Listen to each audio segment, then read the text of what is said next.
Hi friends, welcome to KK spoken English. Friends, మీరు video చూస్తున్నారు friends, కానీ చాలామంది సబ్స్క్రైబ్ చేయకుండా, లైక్ చేయకుండా, షేర్ చేయట్లేదు ఫ్రెండ్స్. మీకు వీడియో నచ్చినట్లయితే దయచేసి సబ్స్క్రైబ్ చేసి బెల్లను క్లిక్ చేసి మీ యొక్క ఫ్రెండ్స్ ఎవరైతే ఉన్నారో అందరికీ షేర్ చేయండి ఫ్రెండ్స్. ఎందుకంటే ఇది చాలా వాల్యుబుల్ ఇన్ఫర్మేషన్ మీకు ఇవ్వడం జరుగుతుంది. ఇది 10 మందికి ఉపయోగపడుతుంది. ఇంగ్లీష్ అనేది ప్రతి ఒక్కరికి అవసరమే ఫ్రెండ్స్. మనం ఎలాగైతే రోజు మనం తినడానికి ఆహారం అవసరమో, ఇంగ్లీష్ కూడా బ్రతకడానికి ఖచ్చితంగా అవసరం ఫ్రెండ్స్. మీరు ఎక్కడికి వెళ్ళినా మిమ్మల్ని అది వదలదు. అది మీకు కూడా మీ నీడలా వస్తూనే ఉంటుంది.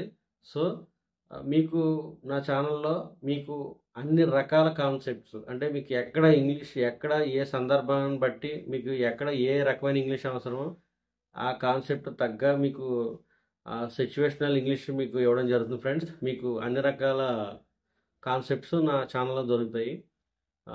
దయచేసి మీకు వీడియో నచ్చినట్లయితే లైక్ చేసి, షేర్ చేసి, సబ్స్క్రైబ్ చేయండి ఫ్రెండ్స్. హాయ్ ఎవ్రీవన్, మనం ఈరోజు మరొక కొత్త కాన్సెప్ట్ నేర్చుకోబోతున్నామండి. అదేంటంటే, ఎక్కువగా బయట తిరిగే వాళ్ళ గురించి మనం ఎలా ఇంగ్లీష్లో చెప్పాలి అంటే, వాళ్ళు ఎక్కువగా పార్టీస్ కానీ, సినిమాలు కానీ, షికార్లు కానీ, పార్కులు కానీ, షాపింగ్లు కానీ ఇలాగ వెళ్తూ ఉంటారు కదా చాలామంది. ఇంటి పట్టున ఉండేది తక్కువ. ఇలాంటి వ్యక్తుల గురించి మనం ఇంగ్లీష్లో ఎలా చెప్పాలి? ఓకే, ఈ కాన్సెప్ట్ అనేది చాలా ఇంపార్టెంట్. ఎందుకంటే ప్రతి ఫ్యామిలీలో చాలామంది ఇంటి పట్టున తక్కువ ఉంటారు, బయట ఎక్కువ ఉంటారు. వాళ్ళని మనం అవుట్ గోయింగ్ పర్సన్ అంటాం. బయట ఎక్కువగా టైంను స్పెండ్ చేస్తారు. ఇది ఈరోజు వీడియో. అది ఏంటన్నది వీడియో చివరి వరకు చూడండి ఫ్రెండ్స్. చాలా అంటే చాలా ఫన్నీగా, ఎంజాయ్గా ఉంటుంది. చాలా ఎంజాయ్ చేస్తారు మీరు. సో తర్వాత మీరు రోజు కూడా మీకు ఇటువంటి సిచ్యువేషన్ మీకు ఎదురవుతాయి, మీ ఫ్యామిలీ మెంబర్స్లో కానీ, లేదా మీ ఫ్రెండ్స్ ఫ్యామిలీ మెంబర్స్లో కానీ ఇలాగా. సో అప్పుడు మీరు ఇంగ్లీష్లో ఎలా మీరు మాట్లాడాలనేది చాలా అంటే చాలా important. Okay, let's start. Priya is a very out going person. Priya చాలా ఎక్కువగా బయటికి వెళ్ళే వ్యక్తి. She spends a lot of time with her friends. ఆమె ఎక్కువగా తన స్నేహితులతో సమయాన్ని స్పెండ్ చేస్తుంది. She goes to parties. ఆమె పార్టీలకు వెళ్తుంది. She goes to movies. ఆమె సినిమాలకి వెళ్తుంది.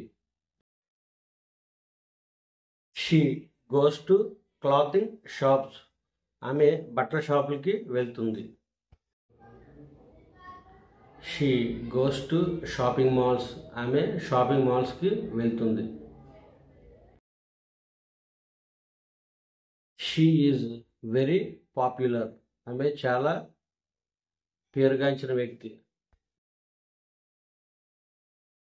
She also likes sports very much. Sports అన్నా కూడా ఆమెకు చాలా ఇష్టం. She place volleyball. ఆమె వాలీబాల్ ఆడుతుంది.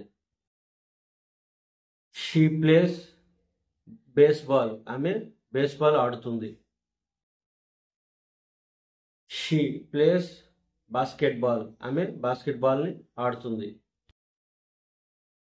She is very athletic. ఆమె చాలా అథ్లెటిక్గా ఉంటుంది.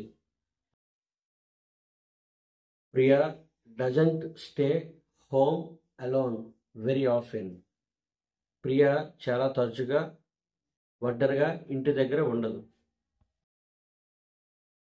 She doesn't read many books. ఆమె చాలా పుస్తకాలను చదవదు. She doesn't watch TV. ఆమె టీవీ చూడదు. She doesn't listen to music. ఆమె సంగీతాన్ని వినదు. She is very active. ఆమె చాలా చురుగ్గా ఉంటుంది.